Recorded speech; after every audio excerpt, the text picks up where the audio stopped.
Uno. ¿Sí está el micrófono prendido? ¿Sí? Bueno, ok.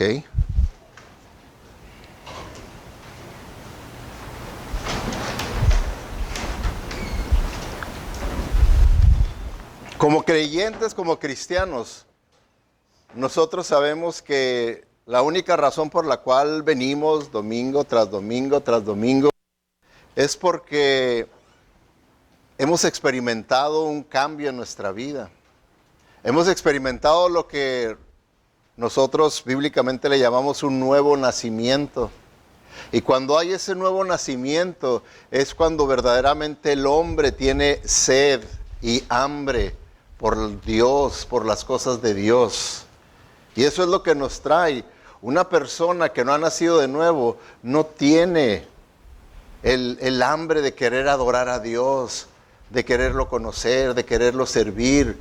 No tiene la pasión de querer estar en las Escrituras, en oración, en cantándole, adorándole, en tener compañerismo con las personas que han tenido esa misma experiencia de conversión. Eso es únicamente para el verdadero creyente.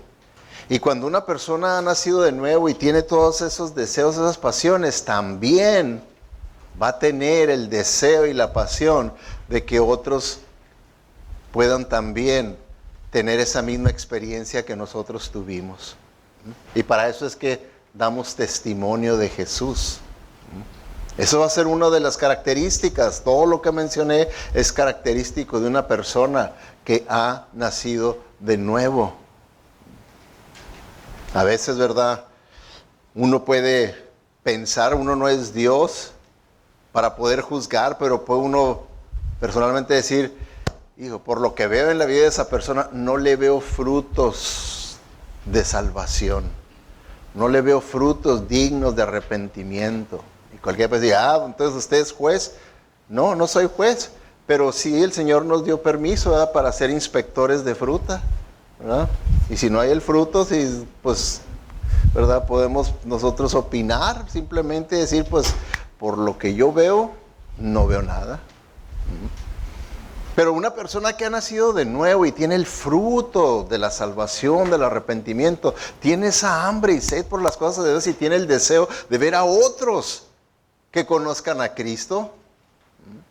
Tiene el deseo. Y es por eso que estamos aprendiendo cómo dar testimonio de Jesucristo, porque sí, el verdadero creyente tiene el deseo, pero muchas veces hay diferentes situaciones que pueden pasar en nuestra vida que nos pueden estar frenando e impidiendo de cumplir con esta misión y este llamado que el Señor nos hizo de dar testimonio, porque es un llamado que nos lo hizo a todo el verdadero creyente, a todo aquel que ha experimentado el nuevo nacimiento.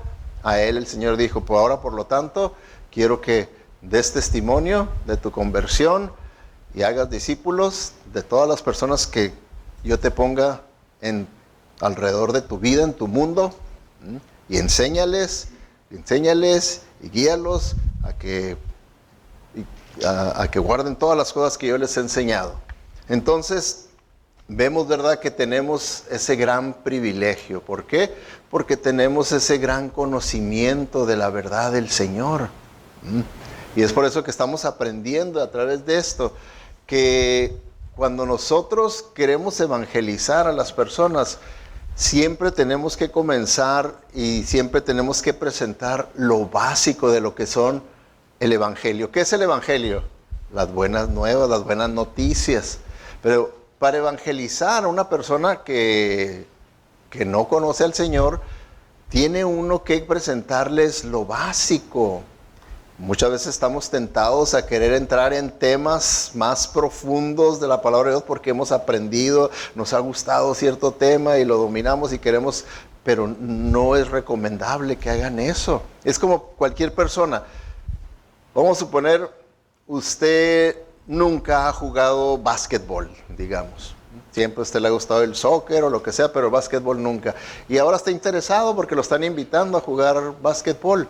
Para que usted pueda dominar el básquetbol y mejorar en el juego del básquetbol, primeramente la primera regla es aprenda lo básico del básquetbol. Si usted no aprende lo básico, no va a poder mejorar. porque va a tener muchos errores. ¿Por qué? Porque no domina lo básico. Es lo que hacen muchos de los entrenadores en cualquier deporte, hasta con los mismos profesionales. Les llega un jugador y lo analizan, lo estudian y dicen, este muchacho viene deficiente en algunas de las cosas básicas que nunca quiso practicar, aprender, dominar, y que va a ser necesario que bajo mi dirección tenga que aprender esas cosas básicas, si no, no me va a cumplir. Entonces también así con nosotros, ¿verdad? Los cristianos, tenemos que entender que la gente, no importa que usted le esté testificando a un médico, a un abogado, a un maestro de universidad, por muy intelectual, por muy educado que esté la persona, necesita lo básico. Necesita lo básico. Y es por eso que estamos aprendiendo lo básico. Para que no piense usted, diga, no, pero es que con las personas que yo principalmente tengo contactos es gente más sofisticada, gente más intelectual.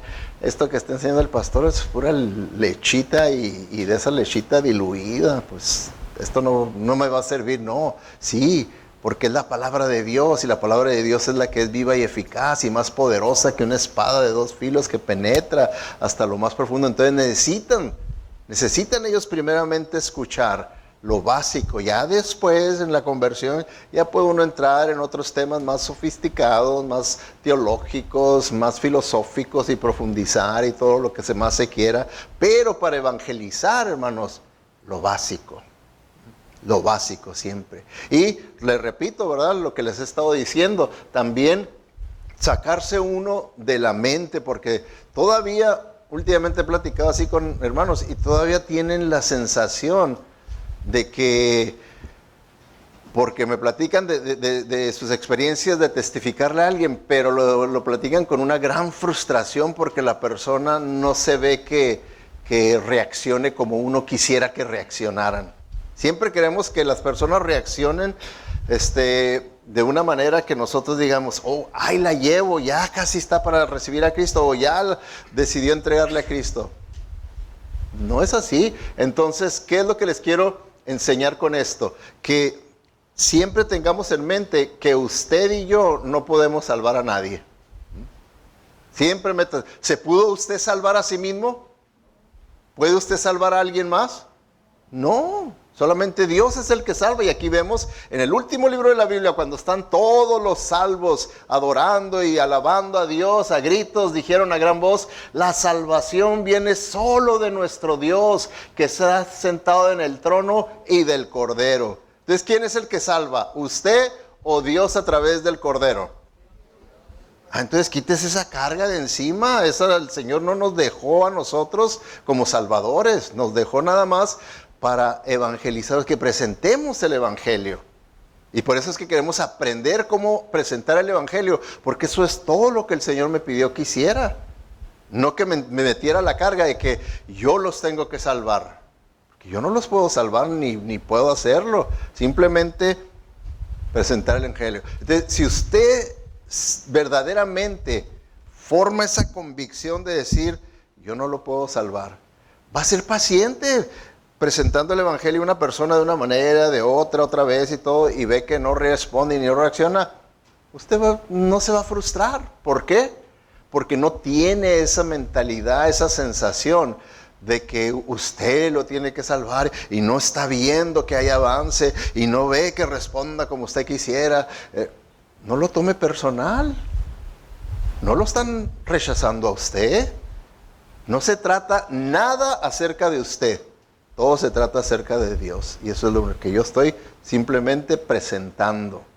¿Okay? Entonces, otra de las cosas que nos pueden frustrar. Una, el pensar que yo soy el que lo tengo que salvar. Quítalo de la mente. La segunda, que también frustra a una persona y lo detiene a testificar, malas experiencias. Ahora, ¿por qué malas experiencias? Por esto, porque no seguimos lo que dice la Biblia. Dice, estén siempre preparados para responder a todo el que les pida razón de la esperanza que hay en ustedes. Y aquí es donde fallamos, pero háganlo con gentileza y respeto. Y cuando tenemos malas experiencias es porque nos pusimos al dime y te diré. y nos ponemos hasta ofender, porque ellos pueden responder ofendiéndonos. ¿Y qué es lo que pasa naturalmente con nuestra naturaleza humana cuando alguien nos está ofendiendo? Si nos está ofendiendo acerca de nuestra fe, de nuestra creencia, ¿cómo es lo más natural que respondamos? Con otra ofensa, ¿verdad? Y ahí fue donde ya no seguimos lo que dice la palabra de Dios. No lo hicimos con gentileza y con respeto. Y pues por eso les digo, no lo tome personal. Así que lo estén ofendiendo, usted piense, ay, Señor, perdónalo porque no sabe lo que hace. A ti es el que te está ofendiendo. No es a mí. No es mi mensaje, no es mi evangelio. Yo no soy el Salvador. No. Tengo que quitar todo eso. ¿Para qué? Para que aún aunque esta persona se enoje, se moleste y todo, y yo permanezco con respeto, con paciencia, con gentileza, yo le aseguro que cuando se acabe aquel episodio y todo, ¿quién cree que se va a sentir mal? Que pueda sentirse mal. La otra persona, y vaya a estar dispuesto a escucharlo, y va a usted permitir que el Espíritu Santo use esa semilla que usted plantó ahí, la use para trabajar en la conciencia de esa persona. Pero si usted se puso al dime y te diré y a ofender, ¿usted cree que va a poder trabajar el Espíritu Santo en esa semilla? No. Lo único que usted le dio permiso a Satanás que viniera y recogiera aquello que usted aventó. Porque esa semilla que usted aventó estaba corrompida de carne, con su carne. Entonces, esto es lo peor que podemos hacer. Ponernos a ofender a las personas. ¿Por qué? Porque si lo hacemos así, con gentileza y con respeto, parece que no se hizo nada, pero poco a poco usted está formando un puente para poder llevar a esa persona a Cristo. De la otra manera, qué puente ni qué nada. Porque yo le aseguro que cuando tienen una mala experiencia de esas, después vuelve a ver a esa persona y ahí dentro de uno entran otra vez esos sentimientos. Esa persona ya ni quiere, ni quiere verlo, ni oírlo menos, ¿verdad? Por la mala experiencia de todas las verdades. Porque usted puede decir, yo lo único que hice le dije la verdad. Y yo no tengo pelos en la lengua. Le digo, pues rasúreselo, digo, porque la Biblia dice que hay que hacerlo con gentileza y respeto. Entonces tenemos que hacerlo así. ¿Okay? Por eso estamos aprendiendo sistemas sencillos, lo básico. ¿Qué es lo más básico, verdad, de los sistemas que aprendimos? Del primero, su testimonio. Su testimonio. Y su testimonio que les di la tarea, preparen su testimonio. Nomás son 3 puntos los que ustedes tienen que cubrir. Cómo pensaba y vivía antes de Cristo es el número 1. ¿Okay? Cómo llegué a conocer a Cristo, número 2. Y número 3, cómo me está cambiando Cristo. Es todo y es lógico, ¿verdad? Que no es algo que del otro mundo, ¿verdad? Que no son puntos filosóficos que tengan ustedes que meditarlos y memorizarlos y machetearlos. No, es lo lógico. Cómo yo pensaba y vivía antes de Cristo, cómo es que vine a conocer a Cristo y qué cambios está haciendo Cristo en mi vida. Lo lógico de la vida de una persona, ¿verdad? Entonces puede uno dar su testimonio, por eso les dije, pero prepárenlo de tal manera que lo puedan dar máximo en 5 minutos. Yo la vez pasada, en el mensaje número 1, se los di en 4 minutos, mi testimonio, y lo pueden hacer ustedes así. Entonces, a ver, ¿quién me lo quiere dar? ¿Quién me lo quiere dar? A ver, hermano Martín. Valiente hombre de Dios. Pero espérame, porque te va a tomar tiempo. No crees que no crees que te me vas a escapar así tan fácilmente. Ahora sí. Voy a hablar así que voy a tocar esos 3 puntos porque si me agarro bien no termino. De la manera que yo pensaba vivir antes de Jesucristo, pues era una vida de pecado. Se podría decir que crecí con muchos pensamientos mundanos, ¿verdad? Crecí en un lugar no muy apto para niños, ¿verdad? Una carrera y pues ahí podías aprender muchas cosas. Y bien religioso, ¿sí? casi cada domingo iba a la iglesia, pero siempre había un vacío dentro de mi corazón.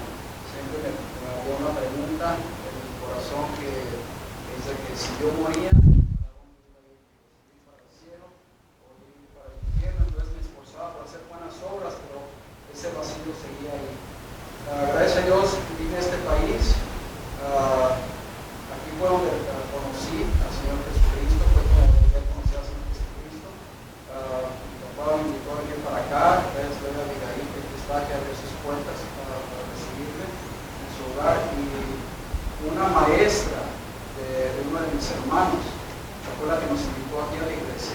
Entonces fue durante 3 domingos que estuve batallando, queriendo aceptar a Jesucristo. Fue cuando se me presentó el Evangelio, batallando que si lo aceptaba o no lo aceptaba.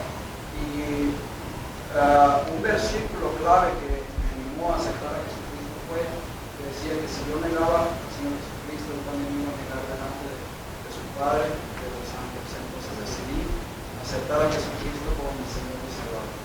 Después de eso, hermanos, ya el Señor ha hecho una obra en mi corazón, me ha ido cambiando. No fue un cambio radical, quizás muchos lo hacen de esta manera, conmigo está trabajando. El 30 de junio de 1985 fue cuando acepté a Cristo como mi Señor y Salvador. Y de ahí para adelante, el Señor ha estado trabajando.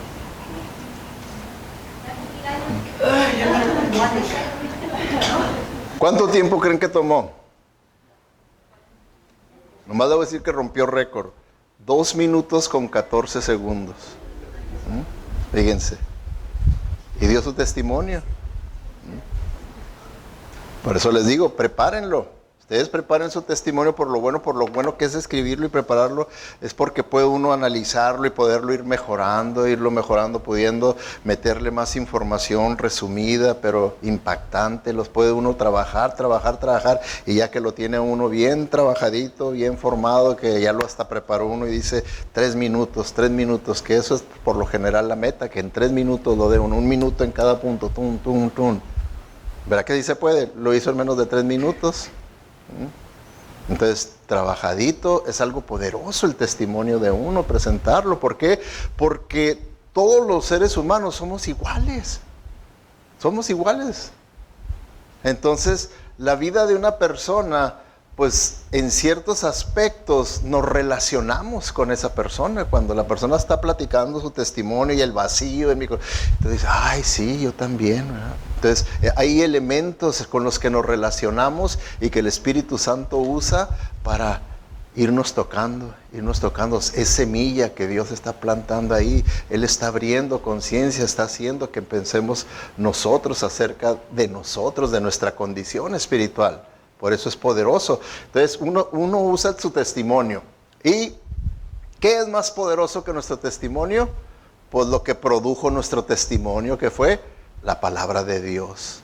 Es el instrumental que Dios usó para que nosotros pudiéramos conocer la verdad y que el Espíritu Santo nos convenciera de ¿qué? De pecado, de justicia y de juicio, dice la Escritura. O sea, de pecado, de que somos pecadores, de justicia, de que hay una manera de estar relacionado correctamente con Dios, y de juicio, que si no estamos relacionados correctamente con Dios, lo único que nos espera es un juicio eterno horrible.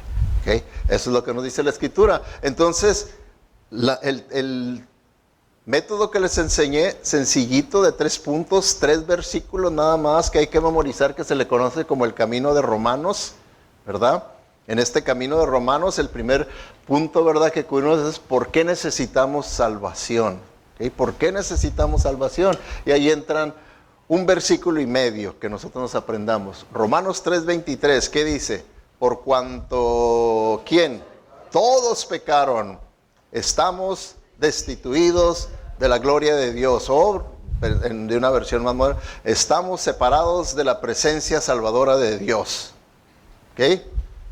Pueden ustedes aprendérselo de una versión o de otra y usar la que más les guste a ustedes, pero por lo general yo prefiero usar versiones más sencillas, más modernas, ¿verdad? Entonces, estamos separados de la presencia salvadora de Dios, que es lo que es la Reina Valera, estamos separados de la gloria de Dios, ¿verdad? Entonces, ¿qué es la causa? ¿Ok? ¿Por qué necesitamos salvación? Bueno, somos pecadores, ya vimos todos, y ahí siempre que usted presente el Evangelio, inclúyase usted.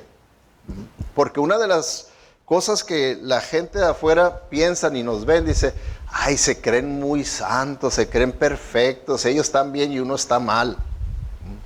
Entonces uno tiene que incluirse y decir, yo soy un pecador, tú eres un pecador, todos somos pecadores, todos estamos perdidos, todos estamos separados de la presencia de Dios. Y luego Romanos 6:23, ¿qué es lo que dice Romanos 6:23? Exactamente. Ahí ya nos habla de por qué necesitamos salvación. Porque las consecuencias del pecado, la paga del pecado es muerte. Usen hasta ahí, hasta la mitad del versículo. Porque este es el punto que estamos viendo. ¿Por qué necesitamos salvación? ¿Por qué? Porque ahora que ya sé que todos somos pecadores, el pecado tiene consecuencias y la consecuencia es muerte. Por eso es que morimos físicamente, pero tienes que entender que esa muerte de la que habla la Biblia no nomás es física, sino es espiritual también. Quiere decir que si morimos en esa condición de pecadores, entonces la muerte quiere decir que ya que fuimos nosotros criados a imagen y semejanza de Dios, no nomás tenemos un cuerpo físico, no nomás morimos físicamente, sino tenemos un alma, un espíritu también. Y ese es eterno.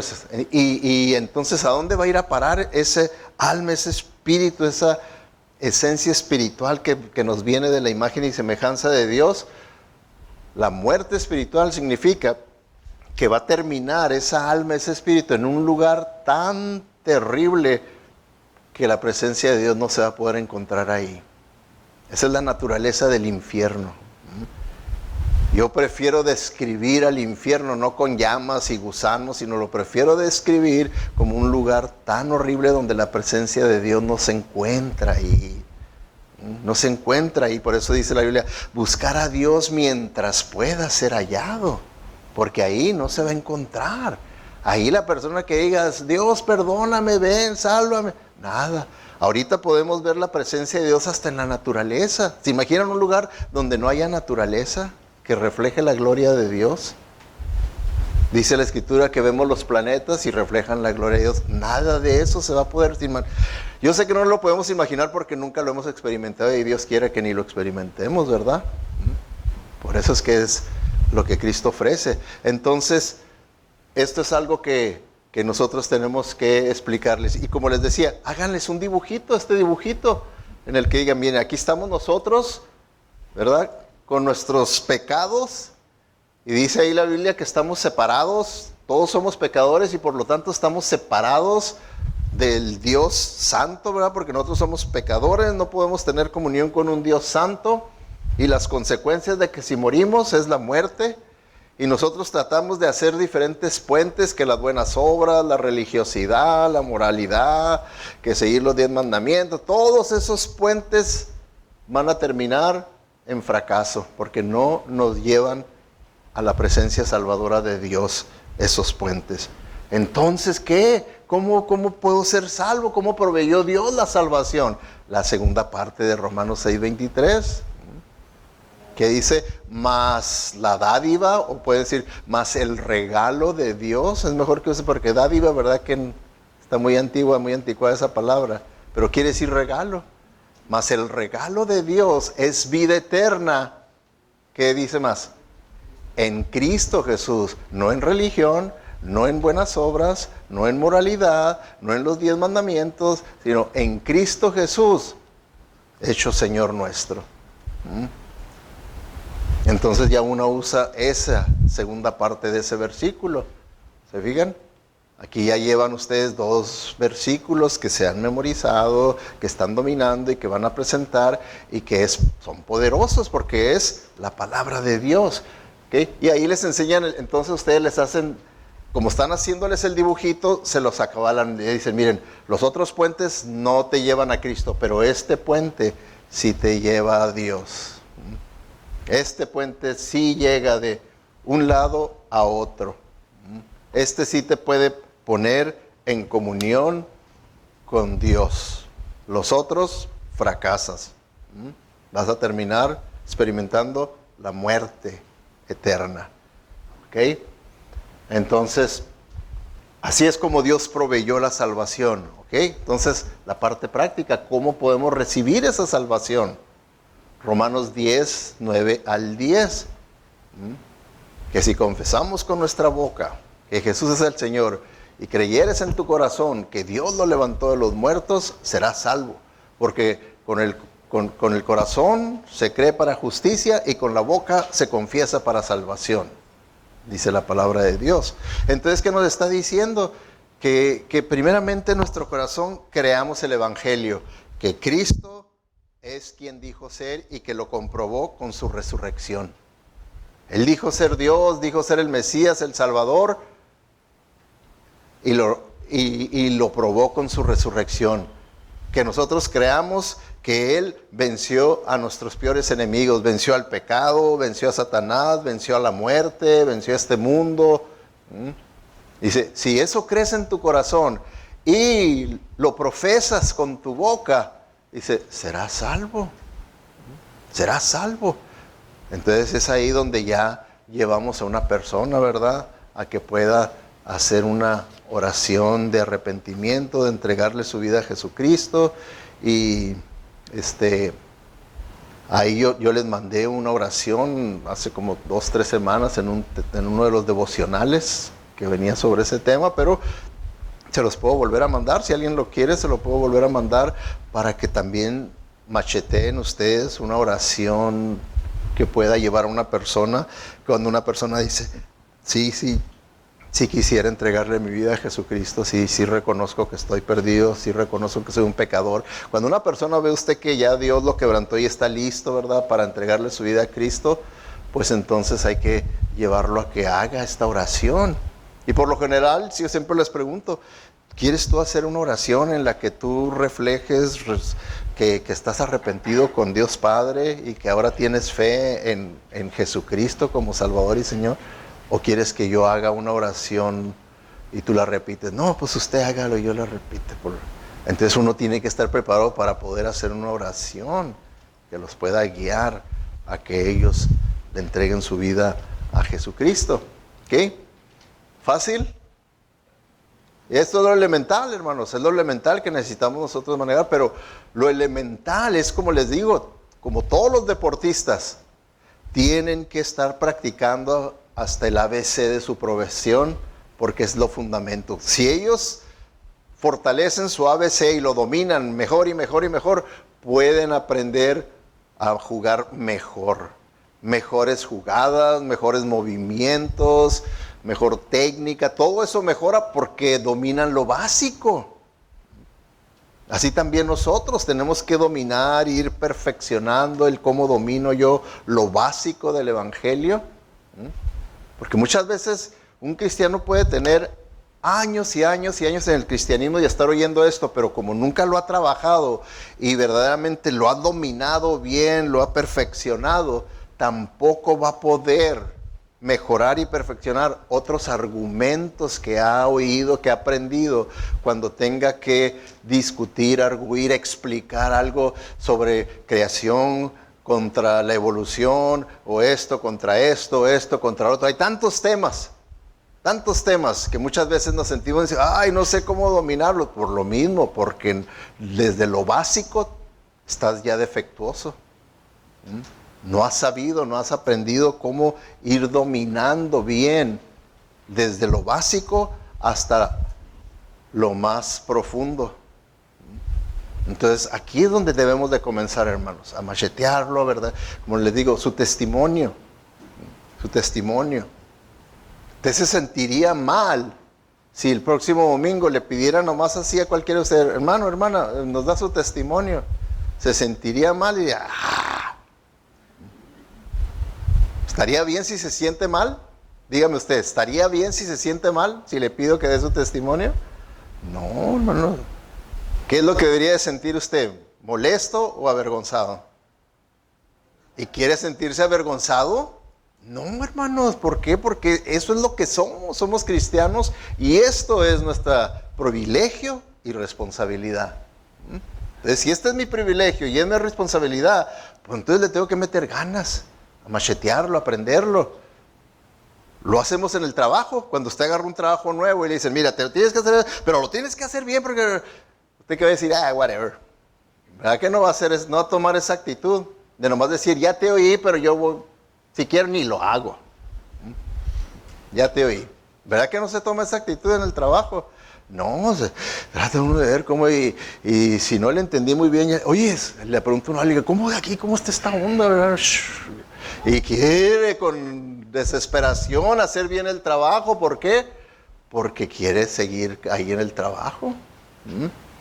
Pero muchas veces cuando venimos a las cosas del Señor, las tomamos con una frialdad, una indiferencia, que puede pasar 1 año, 2 años, 30 años en el cristianismo, y todavía esto no lo domino.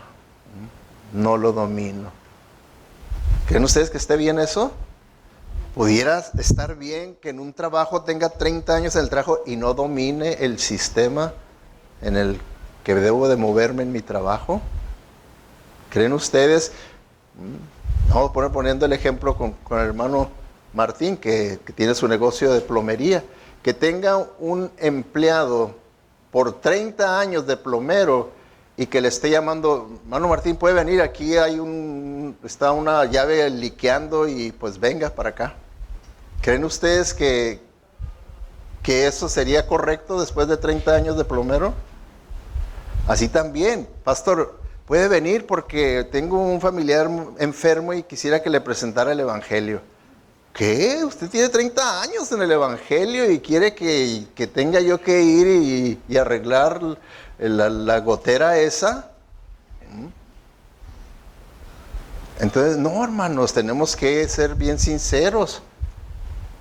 ¿Por qué? Porque creemos, ¿acaso la palabra de Dios es más poderosa si yo les comparto eso que si usted se lo comparte?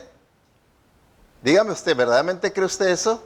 ¿Que la palabra de Dios va a ser más poderosa en mis labios que en sus labios? No, es el Espíritu Santo el que la hace poderosa, no la persona que se las presente. Es el Espíritu Santo el que la hace poderosa. Fíjese, es tan Dios tan poderoso y con tanta gracia, yo he visto, ¿verdad? No les doy ejemplos, pero de personas convirtiéndose a Cristo por una persona no creyente, aparentando ser creyente, pero compartiéndoles el evangelio y llevándolos a Cristo. Y déjenle agrego más, no es creyente esa persona porque es hasta un pedófilo. Y sin embargo, Dios pudo obrar a través de su palabra y tu Santo Espíritu para hasta usar las palabras de esa persona que usó la verdad de Dios para que una persona se salve. Entonces, ¿podemos nosotros confiar que Dios obra a través de nosotros? Sí, hermanos. Como ahorita el reto que tenemos la próxima semana, cada quien traiga un amigo. ¿Puede usted confiar que Dios puede obrar en tocar el corazón? La tarea era, durante estas semanas, oren, tengan en su lista quién ustedes quieren invitar, a 2, 3 personas, estén orando por ellos, e invítenlos, tráiganlos, que sea obra de Dios, que ustedes estén confiando en que Dios lo hará. Y podemos traer personas y ¿qué es el propósito? Como les digo, que empecemos nosotros a poner en práctica lo que es lo básico del cristianismo, ponerlo en práctica, porque muchas veces nomás, como les digo, pasamos de estar oyendo, pero no lo ponemos en práctica. No lo ponemos en práctica. Y en ninguna otra agencia de esta vida, en ninguna otra sección de nuestra vida, negocio o lo que sea, hacen lo que nosotros hacemos en las iglesias, de nomás oír y no practicarlo. Fíjense, y sin embargo, esta es la institución de Dios. Ningún club, ¿Qué creen ustedes? ¿Para qué creen ustedes que se juntan los clubs? Que el club de leones, el club de rotarios y todo, se juntan para socializar y planear qué buenas obras van a hacer ellos. Y lo hacen. Y lo hacen. Entonces, por eso les digo que cualquier otra institución no hace lo que hacemos nosotros. De juntarnos, escuchar lo que tenemos que hacer y no hacerlo. Ellos no, ellos sí lo hacen. Y simplemente es un club. Simplemente es un club. Por eso les digo que a veces podemos estar peor que un club. El que perdía el club va y hace lo que acordaron que iban a hacer. Por eso me dio mucho gusto el viernes de que más personas de aquí de nuestra iglesia asistieron a la guerra espiritual que ahorita tenemos con este currículum satánico que ya están enseñándoles a los niños y a los jóvenes en las escuelas públicas. Y en el pasado, pues siempre había más personas de otras iglesias que de nuestra iglesia. Y ahora no, ahora superamos. De aquí de nuestra iglesia fueron 44 personas de nuestra iglesia, y de las otras iglesias que participan, nomás había 20 y tantos de las otras iglesias. Entonces, pero necesitamos más y más y más. ¿Por qué? Porque, como les digo, ese es el argumento número uno que usa nuestros representantes políticos, de decir, es que no son muchas las personas que están en contra, no son muchas. ¿Cómo quieren que eliminemos una ley que ha costado dinero producir toda esta literatura y entrenar a los instructores y todo eso, que las quitemos si son unos cuantos los que se oponen? ¿Se fijan? Y es que así es como la política se maneja. Cuando ellos ven números de gente que se levanta, dicen, tenemos que hacer algo porque si no... ¿Y qué es el temor de ellos? Porque si no, me voy a quedar sin chamba, ya no van a votar por mí. Ese es el temor de ellos.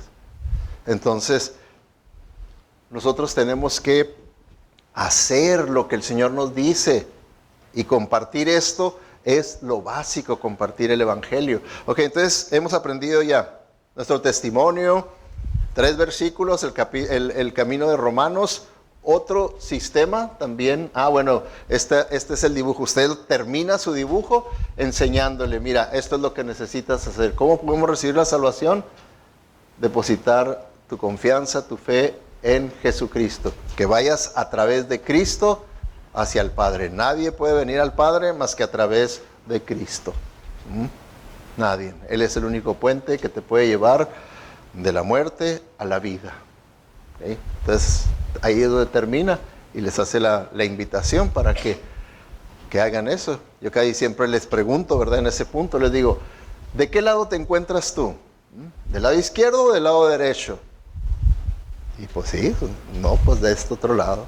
¿Y no te gustaría estar en este otro lado? Algunos me dicen sí, otros me dicen, pues necesito saber más, no, ahorita no. Entonces, ok. Y usted no se sienta presionado a que lo tiene que jalar a fuerzas para el otro lado, ¿verdad? Porque usted no puede salvar a nadie. Deje que sea la obra de Dios, no la obra suya. Porque cuando uno puede estar insistiendo y manipulando y los hace, pero los hace que falsamente hagan eso, ya nomás para quitárselo de encima su terquedad y su insistencia, puede ser. Entonces deje. Ok, el siguiente método son los 10 mandamientos. ¿Por qué? Pues es el usar los 10 mandamientos. ¿Por qué? Porque, por ejemplo, esta pregunta, para ser salvos, solo necesitamos ser buena persona. ¿No es muchas las personas las que creen de esta manera? ¿Sí o no? Sí, muchas, la gran mayoría de las personas creen así. Es más, usted puede ponérselo así a una persona y decirle, para ser salvos solamente necesitamos ser buenas personas, ¿verdad? Sí, le van a decir sí. Porque eso es lo que creen la mayoría de la gente, nomás con que yo sea bueno. La idea que tienen es que Dios tiene una báscula y Él ahí pone sus buenas obras y sus malas obras. Y a ver cuál pesa más. Si pesa más sus buenas obras, adelante, pásale. Eres una buena persona. Si pesa más las malas obras, no, Señor, vámonos al infierno. Esa es la mentalidad que se tiene. Entonces, ¿qué dicen? No, pues hay que tratar de hacer buenas obras, ¿verdad? Ser una buena persona. Ustedes preguntan, ¿eres lo suficientemente para ir al cielo? Ya los dejan, ay. ¿Seré suficientemente bueno para ir al cielo? Entonces, si la persona dice, pues, cree, seguro, no sé, o algo, dígale, mire, déjate lo explico. De acuerdo a lo que dice la Biblia, para ser lo suficientemente bueno para ir al cielo, tenemos que guardar los 10 mandamientos sin quebrantarlos. Sin quebrantarlos. Es la única manera. Porque sí, cuando alguien me dice, pues yo sí creo que con buenas obras puede uno ser salvo, sí, pero tienen que ser perfectas, porque Dios es perfecto, solamente es lo único que Dios puede aceptar, perfección. Por eso es que acepta la obra de Jesucristo, por ser perfecta la obra de Jesucristo. Entonces, ahí, ¿verdad?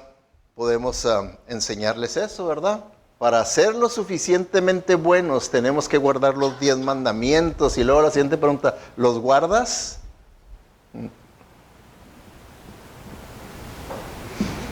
Ahora, déjense los pongo, hermanos, para que los veamos. Y por eso les digo, si alguno de ustedes quiere esta información tal y como está, nomás díganme, yo se lo puedo mandar por email. Todo esto que tengo aquí, yo se los puedo mandar por un email y ustedes lo pueden tener para que lo macheteen, para que lo traigan en la bolsa y lo usen, como ustedes quieran, pero que usemos, obedezcamos, hagamos lo que tenemos que hacer. Por ejemplo, el primer mandamiento dice, puesto en una forma sencilla, ama a Dios más que a cualquier otra cosa. Entonces, si somos sinceros, podemos decir, no, yo amo mucho a mis hijos, yo estoy seguro que amo más a mis hijos que a Dios, o a mi cónyuge, o amo más el dinero, y ahí, ¿verdad? Dejar que la persona solo, o sea, ¿tú crees verdaderamente que amas a Dios más que a cualquier otra cosa? Y va a ser una lucha de conciencia la que los pone uno a las personas. En el 2, no hagas nada en tu vida que sea más importante que Dios. Pues no, hay para personas. Por eso, simplemente nada más. Si usted no puede servir a Dios, no puede venir a la iglesia a orar a Dios porque el trabajo no fue el trabajo más importante que Dios, ¿sí o no? Yo sé que batallamos para contestar esa, ¿verdad? Batallamos para contestar esa porque decimos, no, como luego dicen en un programa de deportes en la radio, dice, cuando alguien hace una pregunta y luego sale y dice, esa pregunta lleva trampa. Así ustedes también dicen, no contesta, esa pregunta lleva trampa. Trampa en el sentido de decir, no, pues si digo eso, porque siempre está esa puerta abierta, decir, no, pues si el trabajo está bueno y el salario está bueno y todo, pues no importa, ¿verdad? Que no pueda ya venir a la iglesia ni nada. Y yo tengo necesidad económica. Entonces, ¿en qué puso su fe y su confianza verdaderamente? ¿En qué puso su fe y su confianza verdaderamente? Es un reto. Que los tiene uno que aceptar esos retos.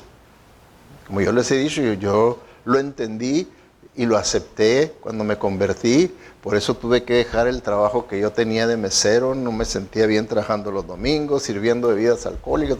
No me sentía bien, lo dejé. Aunque ganaba muy buen dinero con las propinas principalmente. Y de ahí agarrar un trabajo ganando el mínimo de guardia de seguridad. Donde me golpeó un negrote grandote por quererlo agarrar. ¿O se imaginan? Yo pesaba como 120 y tantas libras, 130, y querer parar a un fútbol de un hombre grandote de como 250 libras bien formado. Como mosca. Porque era guardia de seguridad en una tienda que se llamaba Soris, donde está ahora el Cárdenas, ahí estaba el Soris. Antes de Cristo. Pero ahora después de Cristo. Ok, entonces, no hagas nada en tu vida que sea más importante que Dios. Y así podemos empezar a ver o dejar en la conciencia a las personas que piensan que, pues sí, yo sé que he quebrantado el número 1, yo sé que he quebrantado el número 2, ¿verdad? El número 3. Siempre usa el nombre de Dios con amor y respeto. Y pues no, sabemos que no siempre lo usamos con amor y respeto. Y sobre todo más en el lenguaje en inglés. El lenguaje en inglés se usa mucho hasta para malas palabras, para expresar su molestia, su disgusto y bueno, para tantas cosas. Tiene más usos para quebrantar ese mandamiento. Si alguna vez has usado el nombre de Dios como una mala palabra o jurar falsamente por su nombre como una expresión de disgusto, como en México, ¿verdad? Se usa más como jurar falsamente. Como les he dicho, yo recuerdo, a pesar de que éramos ateos, pero a la hora de que queríamos que nos creyera mi mamá o alguien más de algo, le decía, te lo juro por Dios santo que yo no hice, yo no me robé esto, te lo juro, para querer sonar bien convincente, aunque trajera aquí adentro el billete que le robé a mi hermano, ¿verdad? O lo que fuera, pero yo juraba y recuerdo. Entonces, son cosas, ¿verdad?, que la Biblia dice, usaste el nombre de Dios en vano, ¿ok? No hay respeto por el nombre de Dios. Honra al Señor descansando el séptimo día de la semana, o sea,